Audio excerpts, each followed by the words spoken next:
Très bien alors. Disons qu'un grand écrivain américain parvienne à s'en sortir.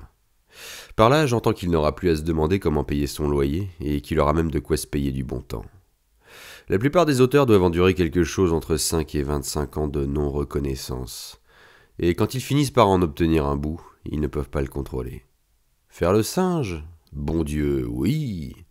Cette chaîne de télé? Ok. De quoi vous voulez que je cause? Ouais, je vais causer. Qu'est-ce qui vous intéresse? L'histoire du monde? Le sens de la vie? L'écologie? L'explosion démographique? La révolution? Qu'est-ce que vous voulez savoir? Le photographe du magazine Life? Sûr, faites-le entrer. Voilà un gars qui a picolé pendant 15 ans du vin bon marché dans une piole minuscule, qui a dû scoltiner des chiottes sur le palier, et qui, chaque fois qu'il tapait à la machine, entendait les petites vieilles d'en dessous et du dessus cogner avec un manche à balai, lui foutant le trouillomètre à zéro. Mais non, sourdine, imbécile! Et soudain, par je ne sais quel miracle, le voilà connu. Son œuvre est frappée d'interdit, ou alors il a descendu Broadway la bite à l'air pendant la parade du Père Noël, ou alors ils ont découvert qu'il était un poète. Tout fait l'affaire. Le talent aide, mais ça n'est pas toujours nécessaire. Une des plus grandes phrases de l'histoire, on la doit non pas à un philosophe, mais à un joueur de baseball qui avait toujours du mal à garder sa moyenne de batte proche des 250. Léo Durocher. Je préfère avoir de la chance que du talent. C'est parce que Durocher savait combien 10 ou 12 rebonds chanceux sur le terrain pouvaient faire la différence entre les joueurs mineurs et les joueurs majeurs. Donc tu as ces bons vieux USA. À l'heure actuelle, il y a probablement une douzaine d'auteurs à tout casser qui peuvent écrire avec un brin de verve et le feu sacré. Parmi eux, disons que 2 ont été reconnus, la chance, d'une certaine façon. 8 finiront les 2 pieds dans la tombe sans jamais avoir été publiés nulle part. Les 2 autres seront découverts et déterrés plus tard par chance ou par accident.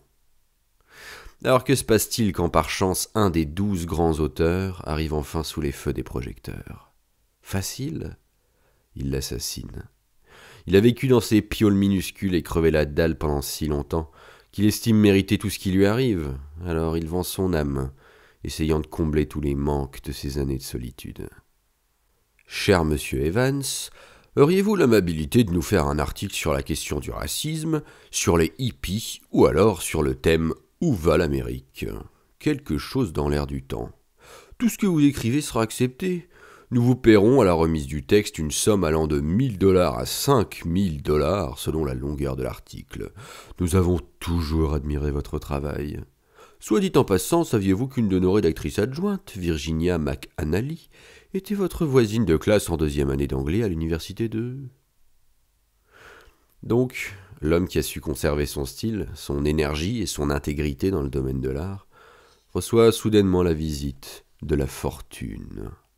On lui propose des lectures dans les universités pour des forfaits compris entre 2 000 et 5 000 $ hors frais annexes, sans compter tout ce qu'il voudra bien fourrer s'il est assez sobre pour y parvenir après la lecture ou après la soirée. Il est quasiment impossible pour un homme ayant vécu dans une piole à 8 $ la semaine, haï par sa proprio, de ne pas céder à la facilité. Auparavant, il était un pur artiste, capable de sublimer la douleur et la folie, la vérité. Maintenant, tout le monde veut l'écouter baragouiner alors qu'il n'a plus rien à dire. Un nom, c'est tout ce qu'ils veulent. Et une barbe, si possible. L'artiste américain, pour ce que j'en sais, à l'exception de Jeffers et de Pound, est toujours tombé dans le panneau.